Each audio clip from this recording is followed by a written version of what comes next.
So a nature-harming subsidy is government financial support where the resulting activity directly or indirectly leads to biodiversity loss or degradation of ecosystem services. Think of subsidies that make it cheaper to clear native vegetation, to build roads through intact ecosystems, or to extract more fossil fuels. Under the Global Biodiversity Framework, Australia committed to identify harmful subsidies by 2025 and to substantially reduce or reform them by 2030. Australia's latest nature strategy barely mentions this commitment, and Australia failed to meet the 2025 deadline. Our study found that the Australian government spends at least $26.3 billion per year on subsidies that harm nature.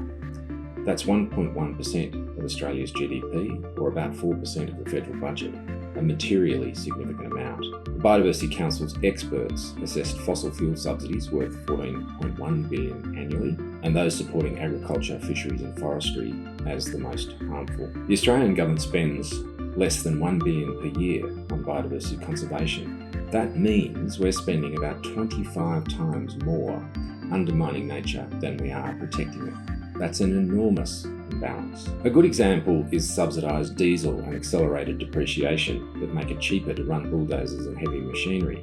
In places like Western New South Wales and Queensland, these subsidies make it cheaper to clear native scrub, so more clearing happens. Then we turn around and create carbon credits to pay landholders not to clear that vegetation. We end up paying twice, first to make it cheaper to clear, then again through the carbon market to stop or reverse that clearing. This is a really clear example of the perverse consequences of these subsidies. The Biodiversity Council has called on the Australian Government to ask the Productivity Commission to undertake an independent and transparent assessment of subsidies that might be harmful to the environment. Our study can help prioritise which subsidy areas require more detailed consideration. Once identified, the government must progress reforms, starting with the most harmful subsidies. This represents an enormous opportunity. Subsidy reform would reduce harm to nature, free up billions for conservation, and improve equity.